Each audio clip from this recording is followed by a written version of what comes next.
Are you refreshed today? Alright, you should be. So, saya ingin mengucapkan Blessed Resurrection Sunday. Amin, amin, amin. Ya, you should be orang-orang yang paling bersorak-sorak. Karena apa tau nggak ya? Kita merayakan Resurrection Sunday ini adalah hari yang spesial. Oke, Natal itu hari yang spesial, betul. Jumat Agung itu hari yang spesial. Tetapi hari ini hari yang lebih besar bahkan dibanding Natal dan Jumat Agung. Why? Karena kita celebrate bahwa our Jesus, Tuhan kita adalah Tuhan yang hidup. So, Blessed Resurrection Sunday. Woo! Yes, Jesus is alive. Dia nggak mati, saudara. Tuhan dan Juru Selamat kita. Kita ini makanya disebut orang yang percaya. Dan kita juga disebut sebagai orang yang benar atau dibenarkan. Karena apa? Karena Kristus, dia tidak hanya mati, mengalahkan maut, saudara. Karena maut, death is an enemy. Saya harus katakan sekali lagi, maut itu adalah musuhnya Tuhan. Seseorang yang kena cancer, kalau saudara tahu, yang tergeletak gitu ya, kena cancer. Itu tuh kita bisa mengetahui betapa sayangnya orang itu terhadap orang yang kena cancer itu, dari betapa bencinya dia akan penyakit cancer itu. Kalau saudara, kalau ada orang yang saudara sayangi kena cancer, atau misalnya ya di dalam ruangan yang sama, ada orang lain deh, saudara cuma sakit biasa. Tetapi orang lain yang ngalamin cancer, dan orang itu ada yang jagain, saudara nggak akan tahu betapa sayangnya orang itu. Karena apa? Nggak have nothing to do with you. Tapi kalau orang yang saudara sayangi kena cancer, you hate the cancer. Engkau benci itu cancernya. Because you love that person. Engkau nggak bakalan mau itu cancer ada dalam kehidupannya. Amin. That's why saudara, God, death, kematian itu is not the original plan.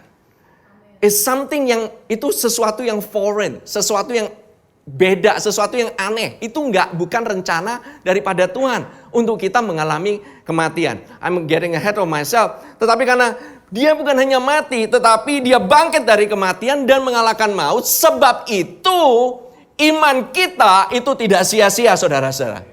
Kalau Yesus masih belum bangkit, iman kita sia-sia dan kita adalah orang yang paling malang satu dunia.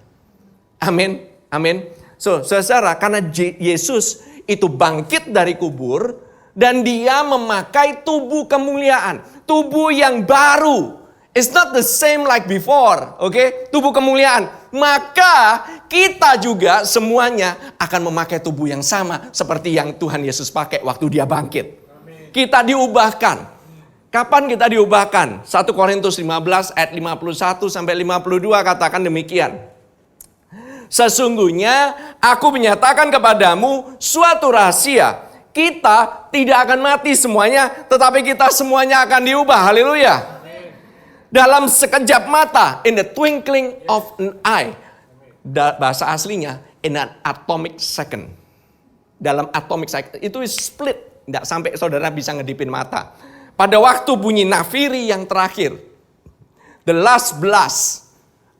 Bunyi nafiri yang terakhir. Sebab nafiri akan berbunyi dan orang-orang mati akan dibangkitkan dalam keadaan yang tidak dapat binasa. Dan kita semua akan diubahkan. Saudara, tubuh yang dibangkitkan, tubuh Tuhan Yesus itu bukan tubuh yang kayak hantu yang melayang-layang, oke? Tuhan Yesus nggak kayak Casper. Nembus sana, nembus sini, nggak ada wujudnya gitu ya, kayak roh gentayangan. Enggak, saudara. Kenapa? Tubuh kemuliaan Yesus itu bisa dipegang. Oke? Karena waktu dia bangkit, dia menunjukkan kepada murid-muridnya, dia itu tunjukkan tangan dan kakinya.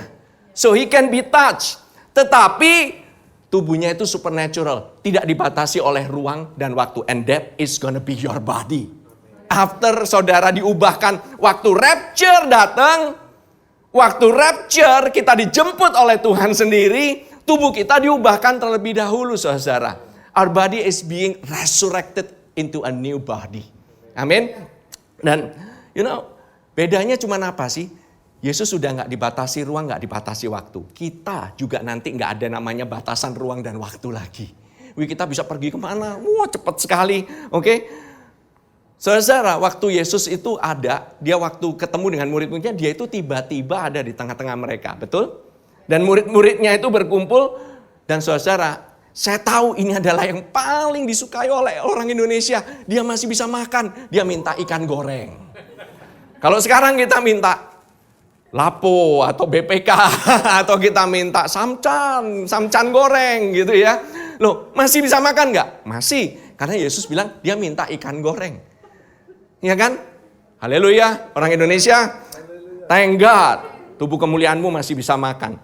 Suatu saat nanti, kenapa nggak? Tahu nggak? Saya bilang bisa makan. Karena suatu saat nanti kita akan diundang ke namanya pesta perjamuan. Pesta perjamuan anak domba Allah. Enggak, kita enggak makan domba. Kita diundang oleh anak domba Allah. Bukan makan domba ya, gitu ya. Karena kita adalah anak-anak kebangkitan juga. Why kita disebut anak-anak kebangkitan? Coba ya. Lukas 20 ayat ke-36. Dikatakan demikian. Sebab mereka itu siapa? Saudara dan saya. Tidak dapat mati lagi. Mereka sama seperti malaikat-malaikat dan mereka adalah anak-anak Allah karena mereka telah dibangkitkan. Kita semua ini dibangkitkan, that's why kita ini disebut sebagai anak-anak Allah. We are resurrected. Kalau bahasa Inggrisnya demikian ya. Nor can they die anymore, for they are equal to angels. Wow. Saudara semua pingin jadi malaikat kayak gimana gitu ya. You will be. Oke, saudara akan pergi dari satu universe ke universe yang lain. You will travel in the speed of light. Tahu nggak saudara? Berapa kecepatan sinar cahaya? Berapa tahu nggak? Ada yang tahu nggak? 186.000 mile per second. Saudara bisa bayangin ya. Saudara percaya nggak? Waktu Tuhan berkata, pada saat penciptaan, jadilah terang, maka terang itu jadi. Itu tuh kurang lebih kayak gini. Jadilah terang, rang. Habis itu jadilah terang. Waktu jadilah terang, dia itu travel at the speed of light. Our universe, kita punya alam semesta, is still expanding. Saudara kalau cek di NASA atau cek sama ilmuwan, alam semesta kita itu masih bertambah besar. Why bertambah besar? It's for you and for me with Jesus as our playground. Kita bisa pergi ke planet lain, kita bisa pergi ke universe lain, Multiverse itu udah ketinggalan, saudara-saudara. Marvel itu udah ketinggalan. Di Bible udah ditulis terlebih dahulu. Oke? So itu begitu luar biasanya.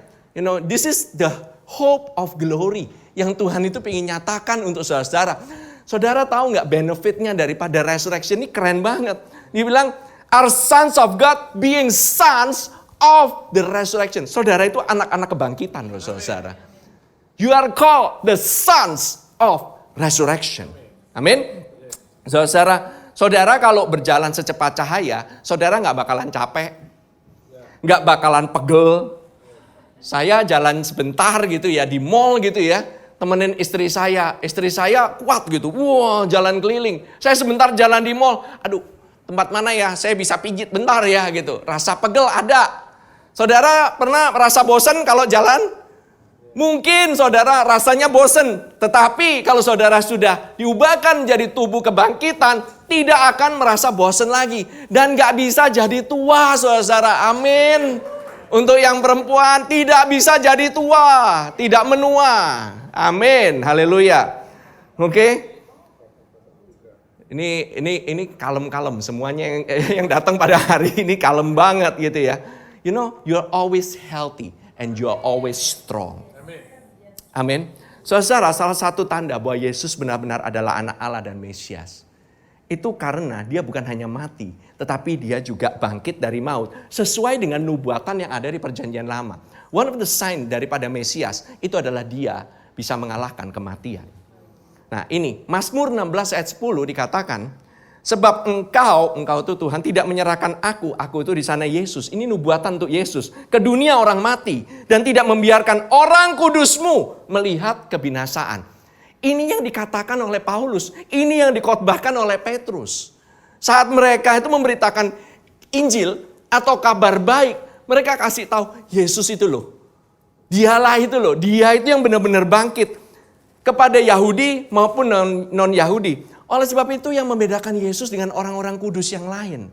Orang yang kudus yang lain itu mati dan tetap mati. Tetapi dia dia mati dan bangkit kembali pada hari yang ketiga. Oleh sebab itu maka dia layak disebut sebagai Allah yang berkuasa. It's truly. Saudara-saudara, Roma 1 ayat 4 katakan demikian. Dan menurut Roh Kekudusan dinyatakan oleh kebangkitannya dari antara orang mati bahwa ia adalah anak Allah yang berkuasa, Yesus Kristus Tuhan kita. Jadi kebangkitan daripada orang mati so important. Itu adalah landasan bagi kita semua orang yang percaya. More than anything. Saudara, saya katakan sekali lagi ya, bukan cuma kebangkitan ya. Saudara, kita bukan hanya bangkit, tetapi kita juga didudukkan naik ke surga, duduk di sebelah kanan tahta Allah Bapa. Posisi kita bukan cuma bangkit, tetapi bersama-sama memerintah, bersama-sama dengan Yesus itu memerintah. You're on the highest place.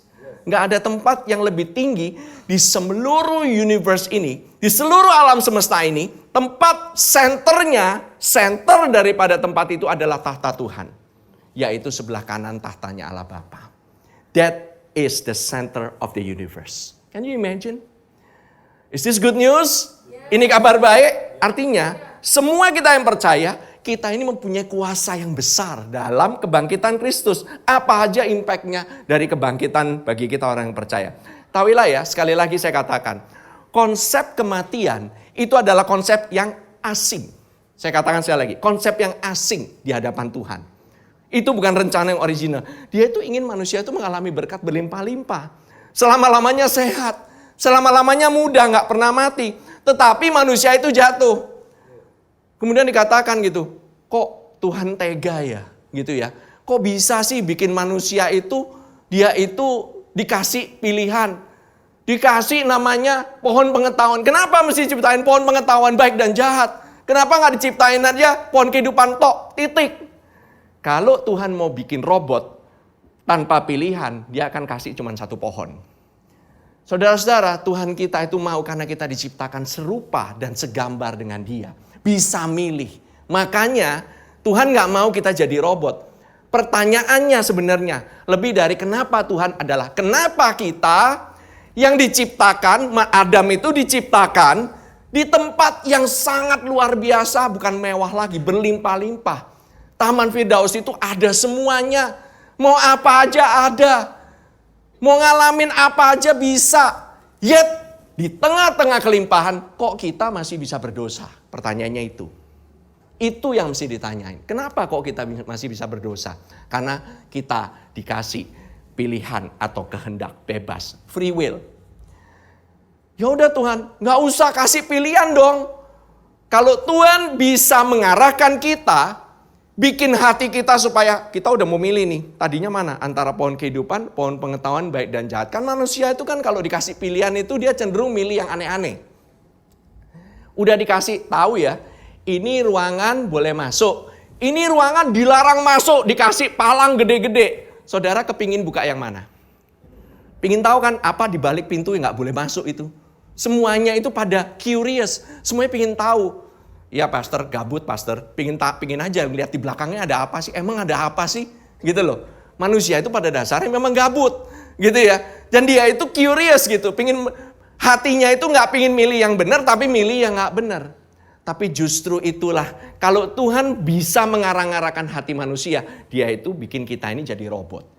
Kita ini diatur, amin. Tetapi kita harus dikasih pilihan mau berdosa atau tidak berdosa. Mau milih kehidupan atau milih kematian. Itu harus dikasih pilihan. Amin. Amin saudara-saudara. Sebab itulah akhirnya bumi jatuh. Hancur karena dosa dan kematian. Karena itulah dia dengan segala kemahatauannya. Dengan segala kemahakuasaannya. Dia ingin membinasakan kematian. Tetapi harus dengan cara yang adil. Have to be legal, on a legal ground.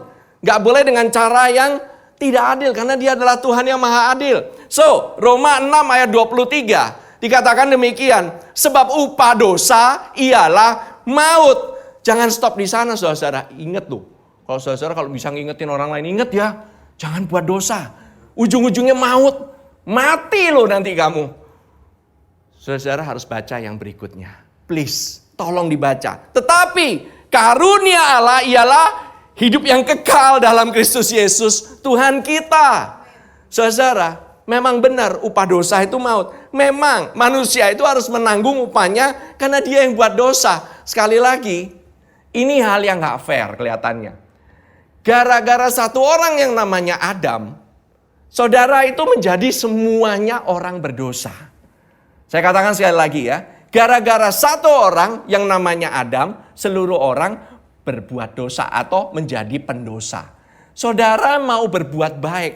Saudara dalam seumur hidup gak pernah ngapa-ngapain pun berbuat baik terus. Adanya di rumah terus nonton film, nonton TBN, nonton Joseph Prince gitu ya. Pokoknya acara TV-nya benar, internetnya benar, nontonnya semua benar, pekerjaannya benar, semuanya benar. Dalam seluruh kehidupan saudara-saudara melakukan 1.000, 100.000, 1 juta kebaikan pun, itu tidak bisa menyelamatkan saudara. Hanya gara-gara satu orang. Wah, nggak fair, Pastor. Nggak fair itu. Masa gara-gara Adam satu orang ini kita kena getahnya. By the way, Adam nanti juga masuk ke surga. Dan ingat, paling gampang kalau lihat rumahnya si Adam. Yang paling banyak penjaganya. Karena semua orang gara-gara dia kita pingin tahu itu. Kenapa sih lu gabut amat gitu loh. Deket-deket pohon pengetahuan baik dan jahat. Coba lu pilih pohon kehidupan. Kita kan gak usah suffer semuanya. Bener gak? Tapi saudara, ada satu hal yang gak fair juga. Oleh karena Tuhan Yesus melakukan sesuatu yang benar. Oleh karena dia melakukan sesuatu yang benar. Seluruhnya kita semuanya yang percaya dibenarkan. Fair gak? Gak fair. Tadi saudara bilang gak fair dong. Ini lebih gak fair lagi. Saudara mau berbuat separah apapun, seburuk apapun oleh Tuhan Yesus, oleh karena perbuatan satu orang, maka kita semuanya memperoleh kelimpahan kasih karunia dan anugerah pembenaran, anugerah kebenaran itu sendiri. We got to give, saudara-saudara. Wow, this is not fair. Tetapi kalau saudara mau fair benar-benar, saudara, saya mau fair dong Tuhan. Paling gak masa sih gak ada perbuatan baik saya yang bisa nguntungin sama sekali. Dinilai sedikit lah. Paling gak dalam 1 juta masa sih 1 aja gak ada yang benar. Di hadapan Tuhan itu enggak. Amin saudara. Oleh karena Yesus kita semua boleh dibenarkan. Yesus tidak pernah melakukan dosa. Tidak ada benih dosa. Tidak bisa dikuasai oleh dosa. Dia harus menanggung dosa seluruh umat manusia, sehingga manusia beroleh kasih karunia, yaitu hidup yang kekal. Amin. Kehidupan Yesus itu yang tanpa dosa itu, bahkan ya dia melakukan mujizat loh. Kayak tadi itu dia menyembuhkan perempuan yang pendarahan, membuka mata orang buta, membangkitkan orang mati, menyembuhkan orang kusta, mengusir setan. Tapi dia harus mati dirinya sendiri, mati dengan kematian yang sangat tragis. It's tragic saudara. Mengapa Yesus harus mati? Dan terlebih lagi pertanyaan yang penting. Kenapa Yesus harus bangkit dari antara orang mati? Saudara, tetapi saudara saya mau nanya. Untuk apa Yesus itu harus bangkit kembali? Apakah, saya nanya sama orang Kristen yang pada umumnya ya. Untuk apa Yesus itu bangkit? Untuk mendemonstrasikan kuasa Allah yang besar? Yes, but that is not good news. Oh iya, karena supaya dia bisa berkuasa atas iblis dan kematian. Ya, but that is not good news. Amin.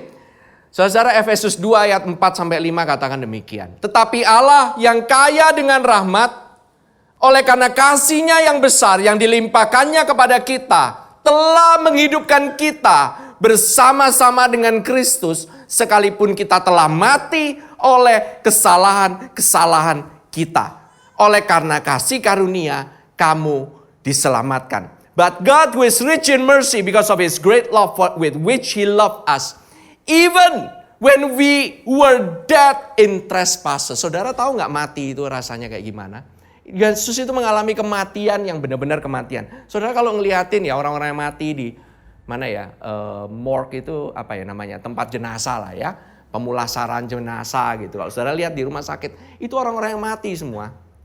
Ada yang matinya muda, ada yang matinya tua, ada yang matinya karena kecelakaan, ada yang mati normal, ada orang kaya yang mati, ada orang miskin yang mati.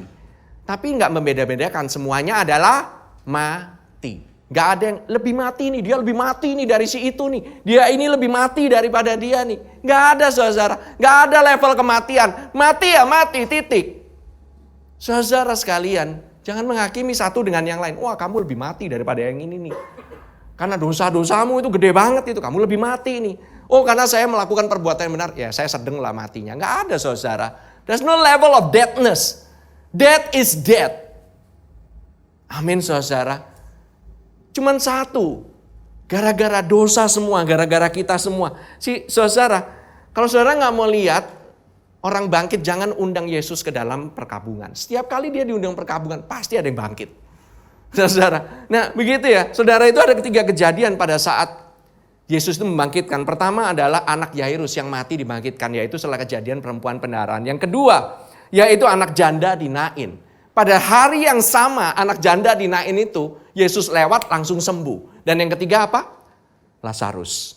Ini Lazarus dibangkit, tapi semuanya itu mati.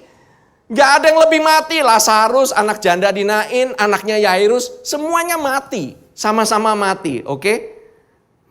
Karena dosa, maka kita semua mengalami kematian. Tapi Yesus, dia memberikan yang namanya kita ya, saudara-saudara, saya ingin kasih ilustrasi sedikit. Saudara, ini di iPad saya ini, saudara anggap kata ini, tisu ini adalah saudara dan saya. Saya taruh di dalam iPad ini. iPad ini ibaratnya Kristus. Saudara, Kristus itu dia disalibkan dan dia mati. Kenapa kok dia bisa begitu? Karena Tuhan bisa melewati yang namanya waktu dan ruang. The cross is beyond time and space.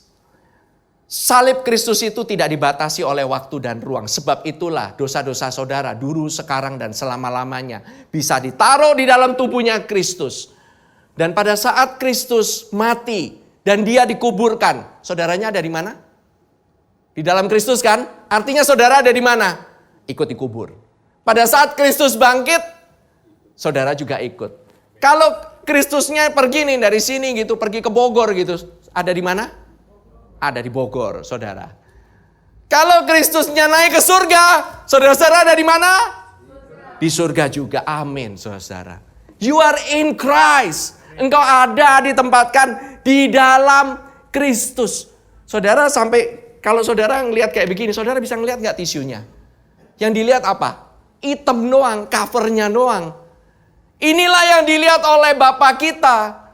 Yesus telah membayar dan dia disebut sebagai anak Allah yang berkuasa. Dan saudara ditempatkan di dalamnya. Dan saudara memiliki kuasa yang sama. Exact same power. Gak ada bedanya. Amin. Saudara, kalau saudara lihat ya. Jadi saat ini Tuhan lihat engkau itu di dalam Yesus. Dalam segala keindahannya, dalam segala kesehatannya, dalam segala kesempurnaannya. Kamu dilihat Tuhan di sana, dalam segala kemuliaannya. Dan kamu kelihatannya baik sekali di dalam Kristus. You look good in Christ. Amin. Kalau saudara, kita ngelihat saudara satu sama lainnya, wah not that good lah. Gitu. Jangan lihat ke kanan dan ke kiri, please. God sees you good in Christ Jesus. Amin, saudara. Saudara, dan saudara, Tuhan itu melimpahkan anugerahnya itu kepada Kristus. Kasihnya itu semua dilimpahkan kepada Kristus. Berarti semua berkat-berkat rohaninya dilimpahkan kepada kita yang ada di dalam Kristus. Amin. All the spiritual blessing. Bahkan Tuhan Allah Bapa menempatkan Kristus di sebelah kanan tahtanya. The center of everything. Karena dari tempat itu otoritas itu mengalir. Dari tahta itu otoritas mengalir. Dari tahta itulah semuanya yang ada di dunia itu bisa berfungsi. Oleh karena the center of the universe is Christ. Yesus itu sendiri. Dan kita didudukkan bersama-sama dengan Kristus di dalam tahta itu. Efesus 2 ayat 6-7. Dan di dalam Kristus Yesus, Ia telah membangkitkan kita juga. Dan saudara jangan stop sampai membangkitkan. Dan memberikan tempat bersama-sama dengan Dia di surga. Saudara tahu nggak kata ini berikutnya ini? Yes, that's it.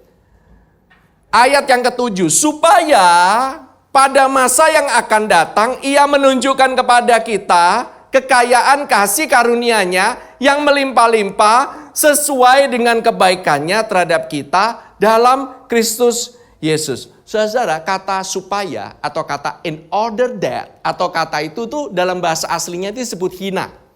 Hina. Kata hina itu artinya supaya, contoh ya, supaya kita bisa makan nanti habis ini, kan kita ini akan pindah ke ruangan sebelah, ya kan? Setelah ibadah ini selesai, karena di ruangan sebelah itu sudah disiapkan makanan, saudara-saudara. Ada banyak makanan, so please don't leave cepat-cepat karena supaya saudara bisa menikmati yang namanya makanan di sebelah. Karena di sebelah itu sudah disiapkan. Jadi saudara, kita semua dibangkitkan dan didudukkan bersama-sama dengan Kristus supaya apa? Supaya pada masa yang akan datang Dia mau melimpahkan segala-galanya untuk kalian. Justru itulah keinginannya Tuhan. Supaya Dia bisa, saudara harus dibangkitkan. Saudara harus didudukkan. Supaya saudara bisa dilimpahi. Supaya saudara bisa mengalami namanya kekayaan kasih karunia yang melimpah-limpah. Sesuai dengan kebaikannya terhadap kita dalam Kristus Yesus. Saudara, kita semua pada masa yang akan datang itu Tuhan memberikan hal-hal yang baik. Kadang-kadang kita sering bilang ke orang-orang, mumpung ini masih masa kasih karunia loh. Seolah-olah apa? Kasih karunia bisa habis. Saudara pernah gak dengar kayak gitu? Jangan main-main ya sama dosa. Mumpung ini masa kasih karunia nih. Masa kasih karunia loh. Nanti kasih karunianya habis lu masuk neraka. Saudara pernah gak mengalami hal demikian dikatain orang kayak begitu? Saudara, saya harus katakan seolah-olah apakah kasih karunia itu bisa habis? Pada masa yang akan datang, apakah masih ada kasih karunia? Yes, melimpah-limpah saudara-saudara. Jangan saudara batas-batasin. Karena apa? Kenapa saya katakan kasih karunia gak bisa berakhir? Karena Yesus tidak pernah bisa berakhir. Selama ada Yesus, kasih karunia selalu ada. Amin. Selalu ada saudara-saudara. Bayangkan ya, Tuhan itu harus pakai loh seluruh kekuatannya yang besar itu hanya untuk membangkitkan dan mendudukkan kita bersama-sama dengan Dia di atas tahta itu. Kata-kata Yunani ya, saudara-saudara kalau tahu bahasa Yunani, kata love, tahu nggak? Kata kasih, itu ada banyak kan? Kasih itu ada agape, ada eros, ya kan? Ada storge, ada phileo. Agape itu kasih yang tidak ada syaratnya. Eros itu kasih yang kepingin, nafsu, gitu ya. Contoh ya, contoh. Misalnya saya ngomong sama istri saya gitu. Oh, saya kan suka makan babi, bener kan? B2, I love pork gitu. Saya makan, wah makan gitu, lahap gitu, wah gitu ya. Wah, pork is so good gitu, I love pork so much. And I love you honey. Nah, apakah saya mengasihi babi itu sama dengan saya mengasihi istri saya? Beda kan, itu kan beda kasihnya. Satunya kasih eros, satunya kasih agape, betul? Nah, bahasa Yunaninya itu beda-beda. Nggak cuman kasih, satunya agape. I eros pork, but I agape cilita. Kayak gitu, ya kan? Efesus 1 ayat 19 dan 20. Saudara lihat ya, kuasanya itu banyak yang disebut sebagai kuasa kekuatan. Dan betapa hebat kuasanya. Di sana dipakai kata dunamis. Dunamis itu dari kata dinamit. Itu adalah ledakan mujizat demi mujizat. Yang Tuhan Yesus lakukan di atas permukaan bumi adalah mujizatnya. Itu adalah kuasa mujizat dunamis. Bagi kita yang percaya sesuai dengan kekuatan. Di sana pakai kata iskus. Iskus. Bukan tikus. Iskus. Oke. Kuasanya di sana pakai kata kratas atau kratos. Artinya kekuatan yang mighty power.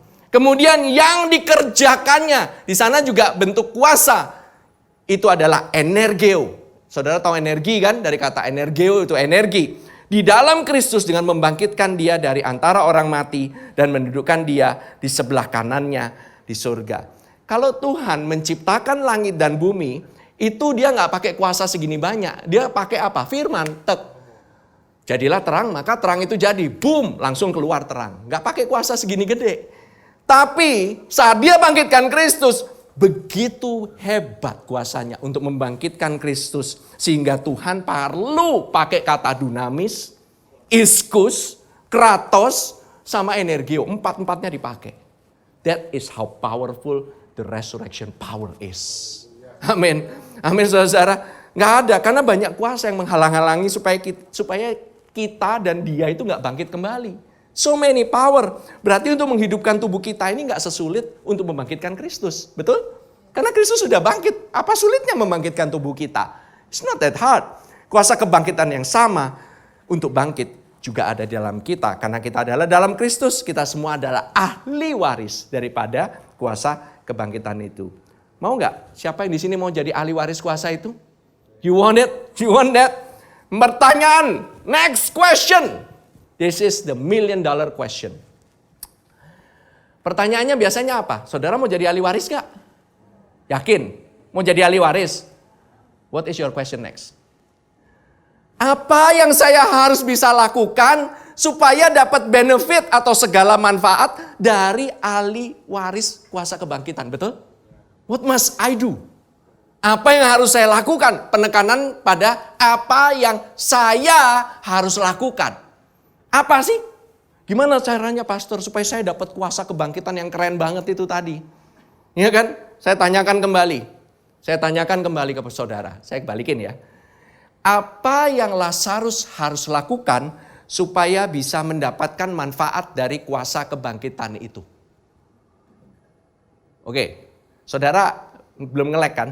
Memang belum makan sih. Tapi saya tanyakan kembali. Saudara kan nanya ke saya, apa pastor yang saya bisa lakukan supaya saya bisa dapat kuasa kebangkitan? Saya tanyakan ke saudara, apa yang Lazarus harus lakukan supaya dia bisa dapat kuasa kebangkitan? Lazarus harus berdoa. Orang di goa gimana caranya? Dia udah mati, men. What can that man do to get that power? Apa yang dia bisa lakukan? Saudara tahu nggak, Lazarus itu udah mati 4 hari. Kamu suruh orang mati, angkat jari lah, sedikit lah. Bisa nggak? Angkat jari dikit lah. Masa nggak bisa? Udah mati. Di sini ada Dr. David. Dr. David. Orang mati masih bisa gerak nggak, Dr. David? Nggak bisa, betul. Katanya Dr. David, itu semua sampai semuanya juga pada tahu. Anak kecil juga udah tahu. Namanya mati ya mati. Ya kan? Detakin jantung dikit lah. Masa sih nggak bisa detakin jantung dikit? Bisa nggak? Nggak bisa. Napas lah. Napas itu kan hal paling gampang lah. Cuman ngirup dikit lah. Gitu. Saudara, kalau ada di daerah jenazah, ada yang bisa napas dikit, kabur saya. Bukannya mendekat. Saya pertama akan kabur dulu, baru saya lihat, ini orang beneran mati bukan sih? Gitu loh. Nggak bisa. Oke lah, ngedipin mata dikit aja ngedipin mata. Bisa nggak? Nggak bisa, saudara. Alasan kita nggak bisa menerima kuasa kebangkitan itu, bukan karena kita nggak berusaha.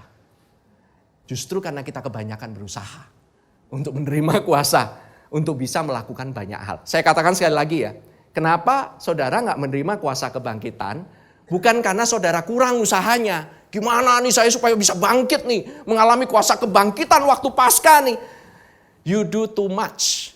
Kamu lakukan terlalu banyak, makanya kamu gak dapat. Apa maksudnya ini pastor?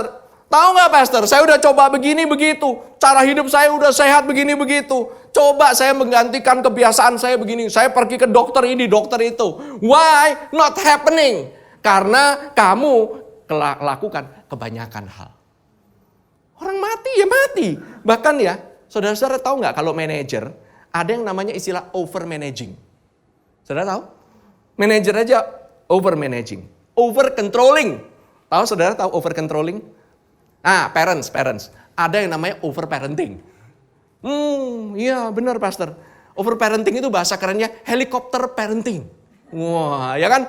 Anaknya pergi ke sini. Wow, anaknya pergi ke main, mau main di bahaya, pergi itu. Anaknya pergi ke luar kota dikit, ngikut. Helikopter parenting, itu namanya ya.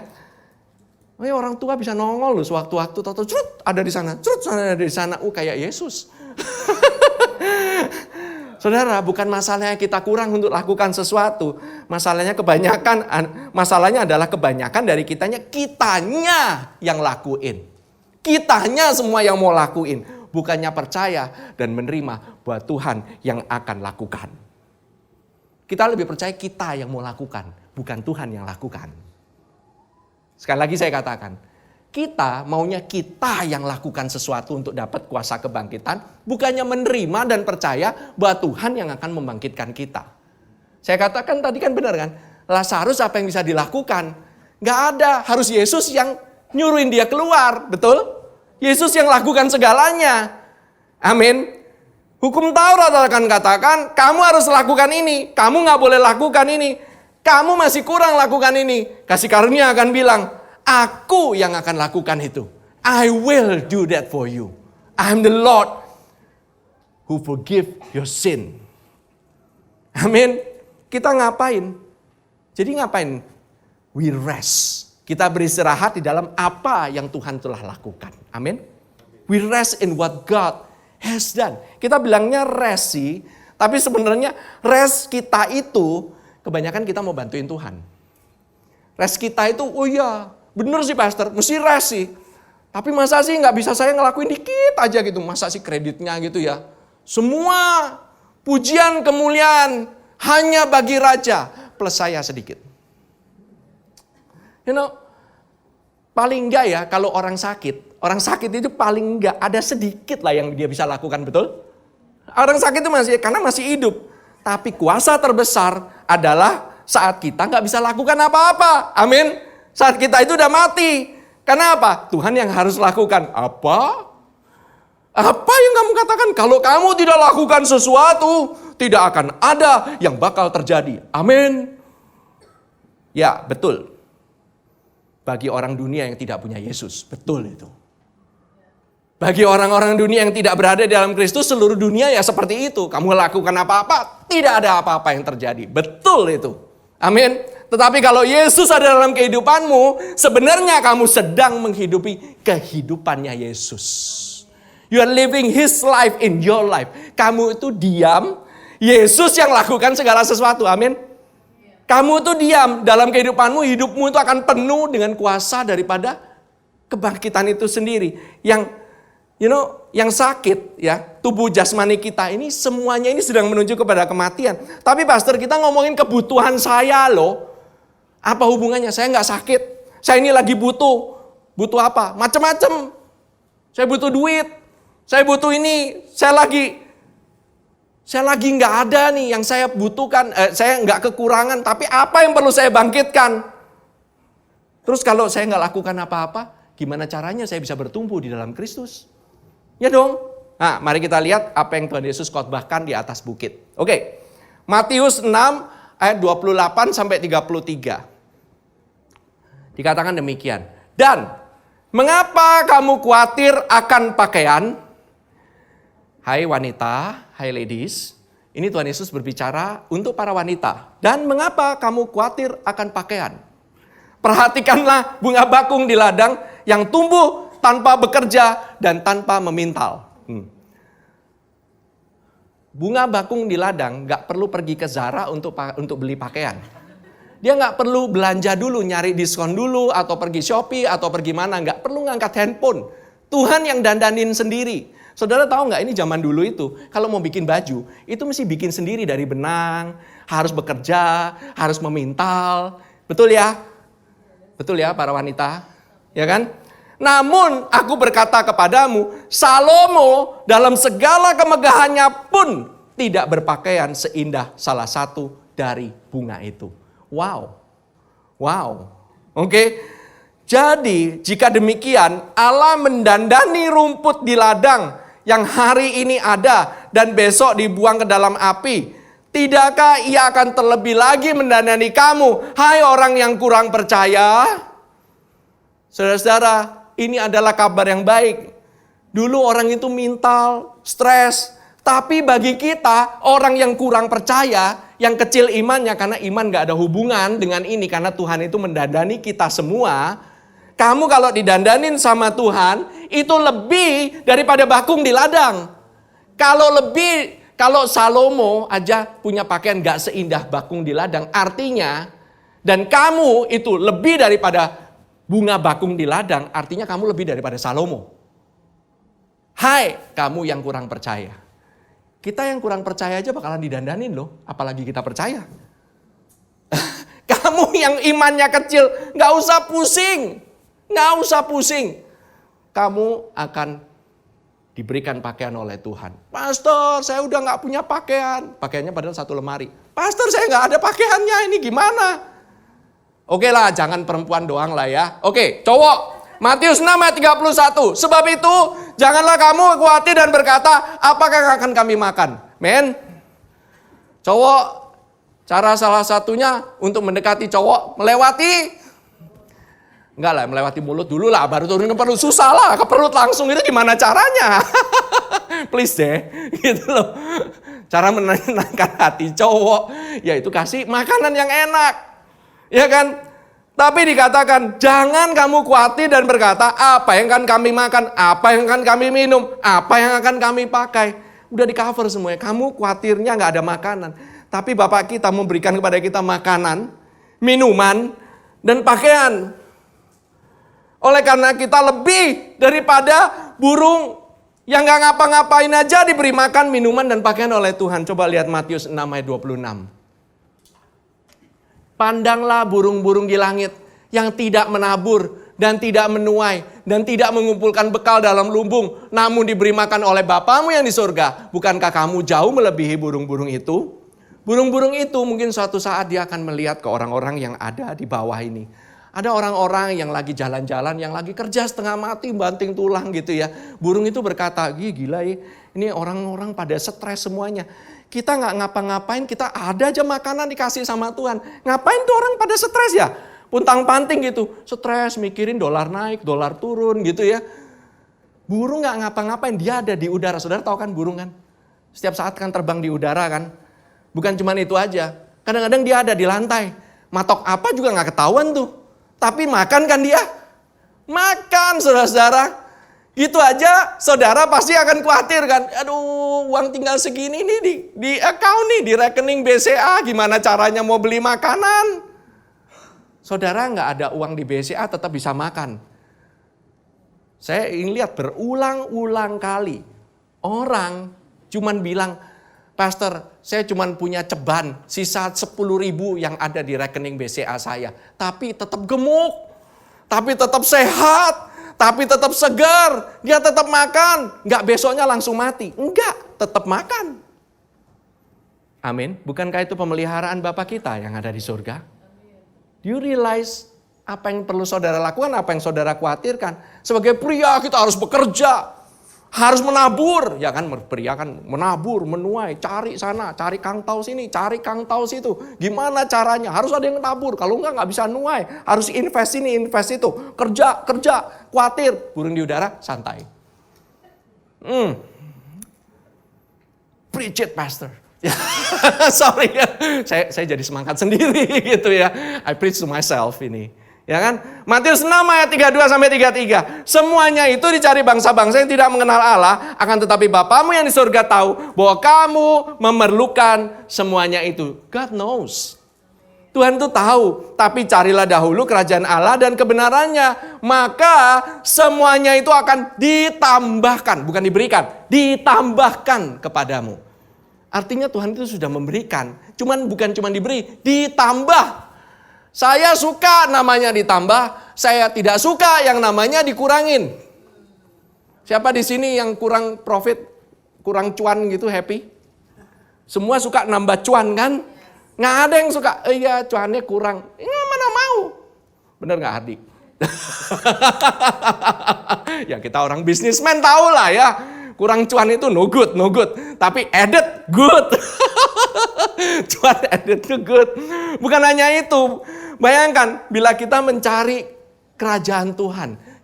Gimana ya nyari kerajaan Tuhan? Saya mesti pergi ke gereja nih, nyari kerjaan nih di gereja nih. Saya mesti nyari. No. Kerajaan Tuhan itu mengenai apa? Kebenaran Tuhan. Kebenarannya, bukan kebenaran kita. Amin.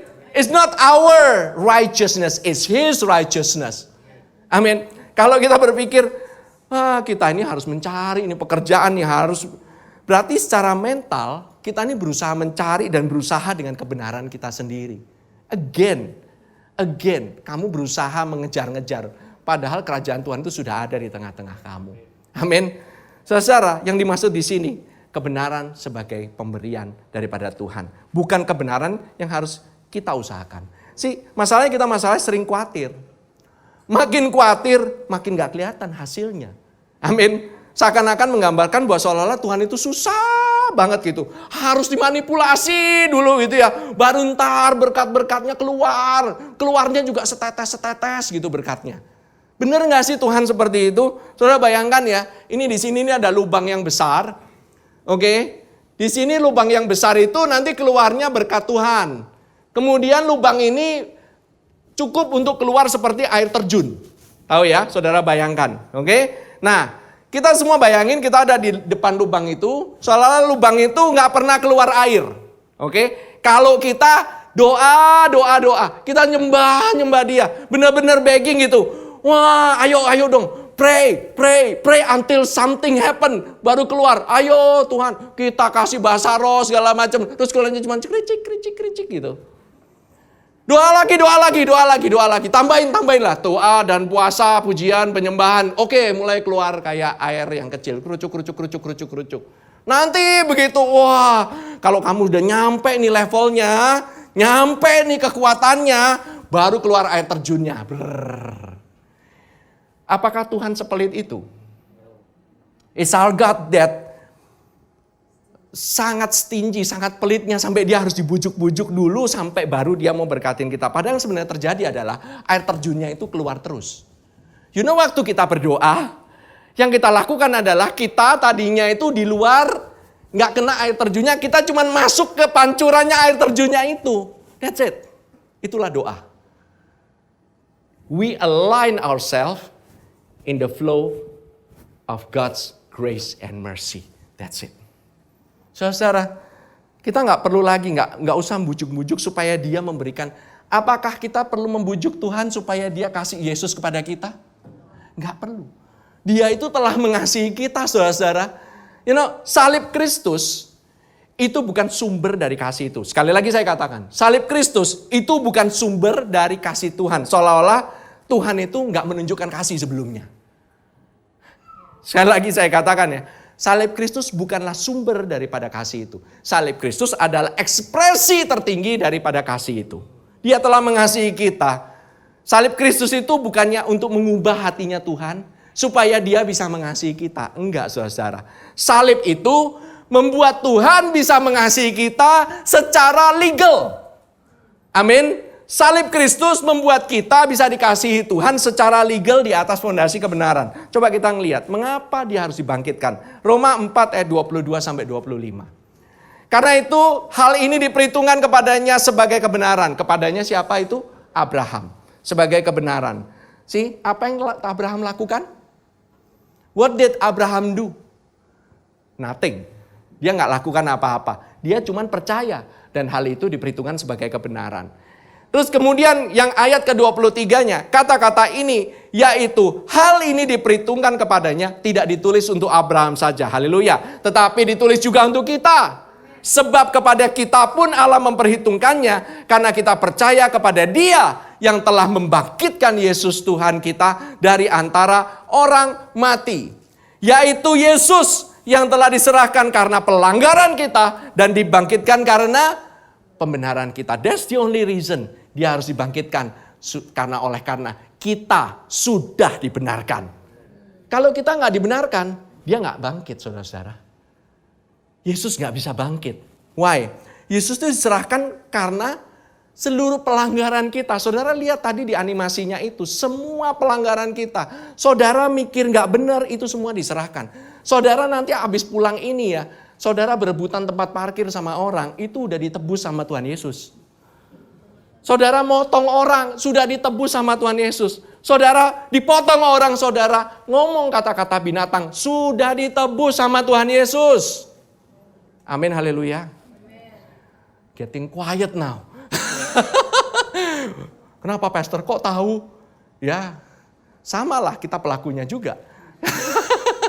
Jangan kita muna ya. Sama-sama. Mau pastor nggak pastor, it's the same. Kadang-kadang kita ngumpat di belakang. Kadang-kadang kita suka gosipin orang lain. Betul? Bahkan semasa saya lagi khotbah pun, ada yang ngantuk dan mulai mikirin di sebelah, itu pun sudah ditebus. Haleluya. Amin. Sebentar lagi I will close. Tenang aja. Yesus itu menebus semuanya sampai tidak ada satu titik pun pelanggaran kita yang lewat. Sampai dia berkata, sudah selesai. Sudah selesai. Amin. Kalau nggak selesai, nggak ada yang namanya kebangkitan. Haleluya. Karena kebangkitan itu apa sih? Jaminan.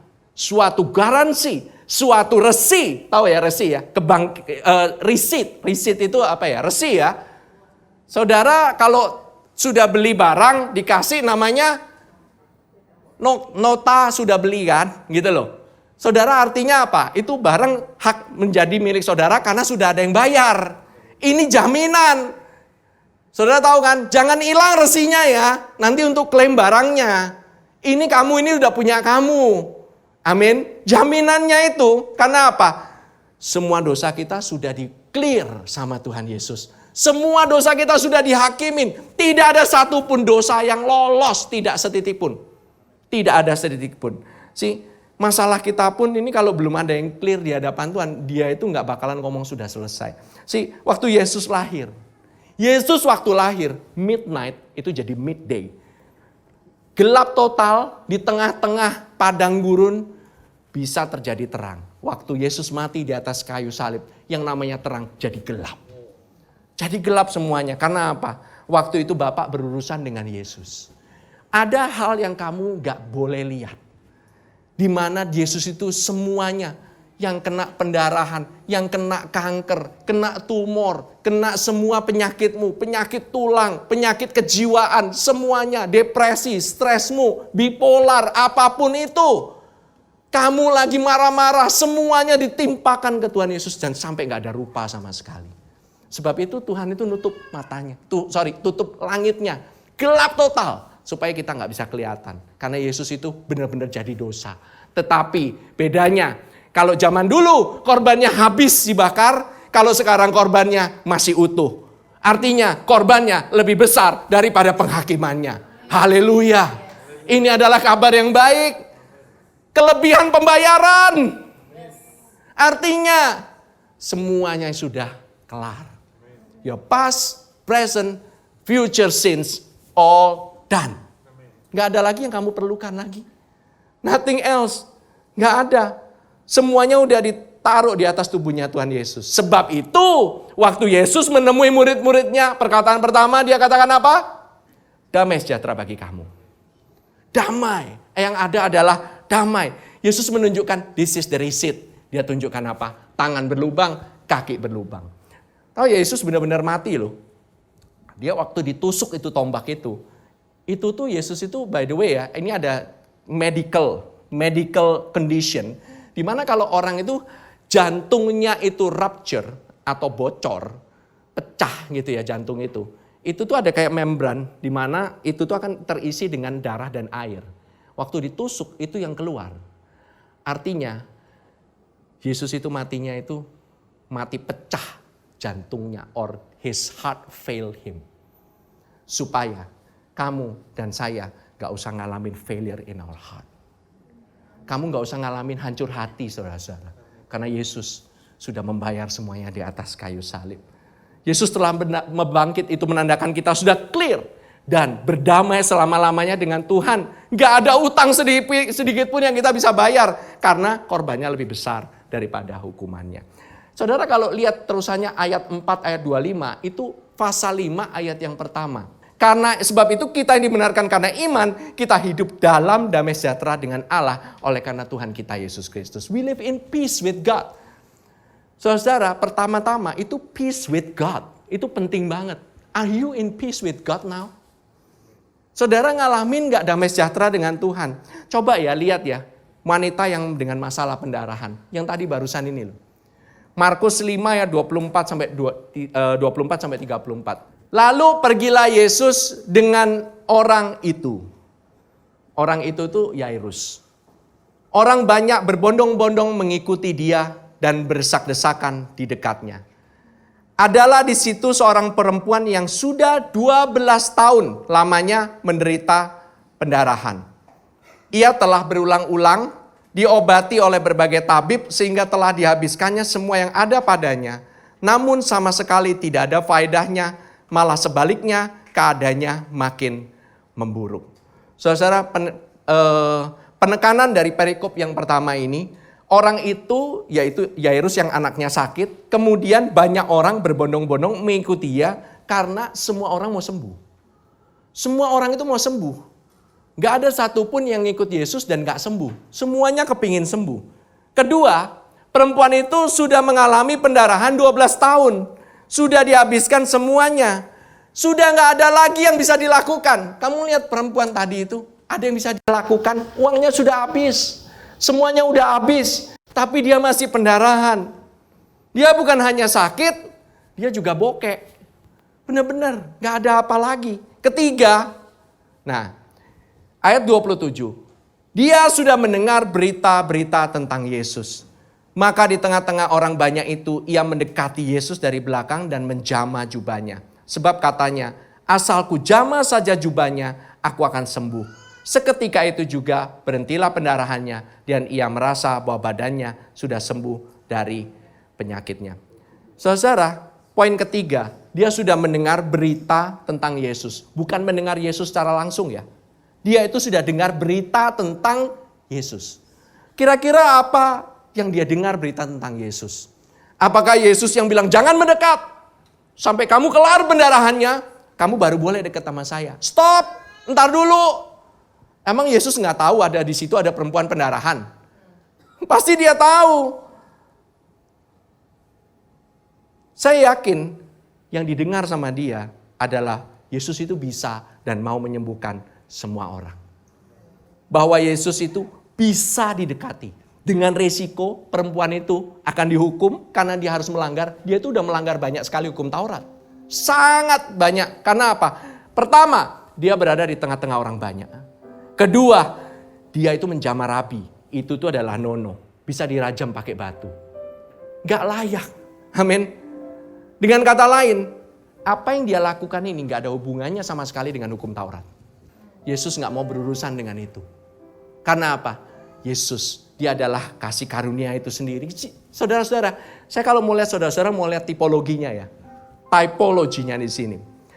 Ini berkaitan dengan gereja Tuhan. Saudara, perempuan itu adalah simbol daripada gereja atau orang Israel. Betul? Selagi saudara-saudara saya lihat ya ini kebetulan saya pas aja ada di sini. Nah, ini rada pink sih, mestinya agak merah dikit. Saudara bayangkan, selagi gerejanya ini pendarahan, gereja ini tidak dapat mengandung benih daripada Tuhan Yesus sendiri.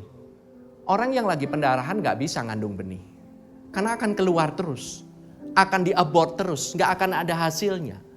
Oke, dalam bahasa Ibrani dikatakan, di Yesaya 46 ayat 6, buka. Demikianlah kami sekalian seperti seorang najis dan segala kesalehan kami seperti kain kotor. Di situ kain kotor, mohon maaf teman-teman. Ini mungkin karena mau makan, saya mohon maaf sekali lagi. Kain kotor di sana adalah kain pembalut wanita yang sudah kena darah, yang berdarah. Dan yang dikatakan, apakah segala perbuatan jahat kami seperti kain kotor? No, segala kesalehan kami. Artinya our righteousness, perbuatan baikmu itu kayak kain kotor di hadapan Tuhan. Jangan mikir sedikit pun bahwa perbuatan baikmu ada bagusnya di hadapan Tuhan. Kenapa bisa dianggap bagus? Karena Tuhan memandang Yesus. Itu. Kain kotor di sana ya, itu benar-benar artinya perempuan itu melambangkan daripada gereja Tuhan yang masih mengandalkan kebenarannya, kesalehannya sendiri. Kain pendarahan itu. Keadaannya berubah saat apa? Dia tidak lagi mengandalkan kebenarannya sendiri, tetapi dia menjamah jubah kebenaran. Dia menjamah namanya jubahnya Yesus. Jubah Yesus adalah jubah kebenaran. Amin. Seketika itu jugalah pendarahan itu stop. When the church, saat ini di mana gereja ini banyak sekali yang akan berusaha. Pada saat mereka berusaha dengan kekuatannya mereka sendiri. Saudara tahu itu nggak akan menghasilkan apa-apa. Tapi di sini banyak gereja Tuhan itu mulai stop untuk mengandalkan kekuatannya sendiri. Dan mulai percaya dan mengandalkan, menaruh iman kepada kebenaran daripada Tuhan Yesus sebagai anugerah kebenaran. Sama seperti Abraham dibenarkan bukan karena iman. Abraham dibenarkan karena iman, bukan karena perbuatannya. Markus 5 ayat 30 sampai 34. Terakhir, pada ketika itu juga Yesus mengetahui bahwa ada tenaga yang keluar dari dirinya, lalu ia berpaling di tengah orang banyak dan bertanya, "Siapa yang menjamah jubahku?" Murid-muridnya menjawab, "Engkau melihat bagaimana orang-orang ini berdesak-desakan dekatmu dan engkau bertanya, siapa yang menjamah aku?" Kalau Yesus nanya, itu sebenarnya dia bukannya nggak tahu siapa, dia udah tahu siapa. Tapi lalu ia memandang sekelilingnya untuk melihat siapa yang telah melakukan hal itu. Perempuan itu yang menjadi takut dan gemetar ketika mengetahui apa yang telah terjadi atas dirinya, tampil dan tersungkur di depan Tuhan Yesus dan dengan tulus memberitahukan segala sesuatu kepadanya. Kenapa Tuhan Yesus harus stop dan bertanya kepada dia? Karena Tuhan tidak mau perempuan itu mencuri berkatnya. Cuman mencuri berkat aja, tetapi gak pernah lihat mukanya Tuhan Yesus. Tuhan Yesus harus berpaling. Karena apa? Di dalam perjanjian lama yang dilihat oleh orang-orang adalah bagian belakangnya daripada Tuhan. Tetapi dalam perjanjian baru yang dilihat adalah muka daripada Tuhan Yesus sendiri. Muka yang penuh dengan kasih karunia. Wajah yang penuh dengan kasih karunia. Dia mau melihat perempuan itu face to face. Amin. Terakhir, maka katanya perempuan kepada perempuan itu, "Hai anakku, imanmu telah menyelamatkan engkau. Pergilah dengan selamat dan sembuhlah dari penyakitmu." Waktu engkau melihat Yesus dalam kasih karunia-Nya, maka Yesus akan melihatmu dalam imanmu. Sekali lagi saya katakan, waktu engkau melihat Yesus dalam kasih karunia-Nya, maka Yesus akan melihatmu dalam imanmu. Artinya apa sih? Artinya engkau gak fokus sama gimana, saya udah punya iman belum? Iman saya udah sempurna belum? Perbuatan saya udah oke belum? Sekali lagi saya katakan, perbuatanmu, bahkan perbuatan baikmu, kebenaranmu seperti kain kotor. Gak ada gunanya sama sekali. So don't rely on your deeds. Jangan rely sama kebaikanmu. Hey, orang mati, ada yang secara moral dia baik, mati. Ada yang secara gak moral, tapi juga mati. Dua-duanya mati juga. Satu mati orang baik, satunya mati orang jahat. Tuhan Yesus datang gak bikin orang jahat jadi baik. Tuhan Yesus datang supaya orang mati hidup kembali.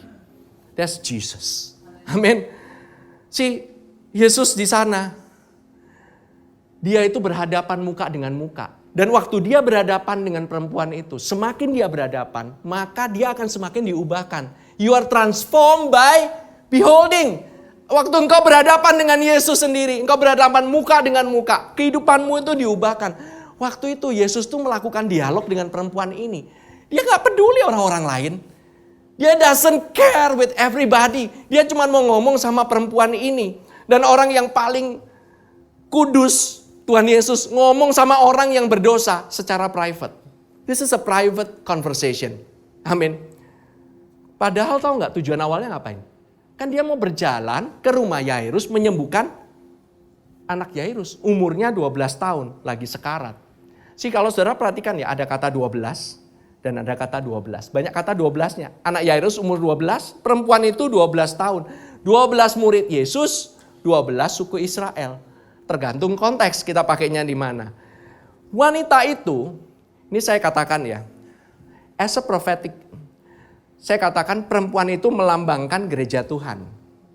Anak Yairus itu melambangkan the next generation of our church, which is anak-anak muda.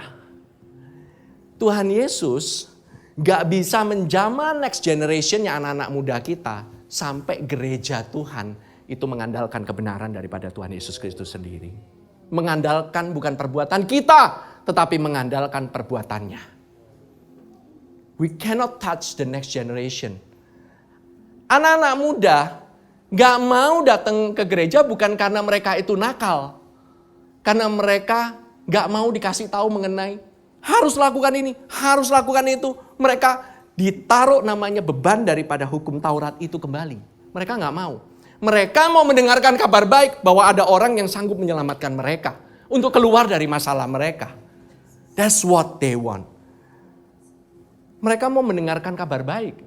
Mereka gak mau mendengarkan penghakiman, bro, sis. They don't want it. See? Kalau memang benar-benar good news, it's free, kenapa masih harus bayar ini, bayar itu? Saudara, contoh ya, gitu ya. Ini di depan karena ada Hardi ya, gitu ya. Saya kasih contoh aja illustration. Hardi, saya mau kasih Lambo nih. Wah, Hardi bilang, oke, pastor, gitu ya. Tapi ya, for the next month, you pay me lah, $100 lah, gitu. Murah lah ya, nggak seberapa lah. Kamu ini mau ngasih free, tapi masih suruh bayar. Dan that is not really free, bukan? It's not really free.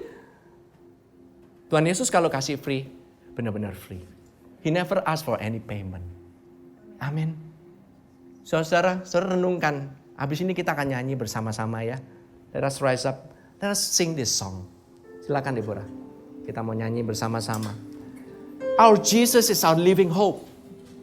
Yesus kita adalah pengharapan yang hidup itu. Amin. Let us sing the song.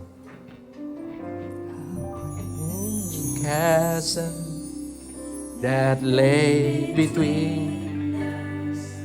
How high the mountain I could not climb. In desperation, I turned to heaven and spoke your name into the night.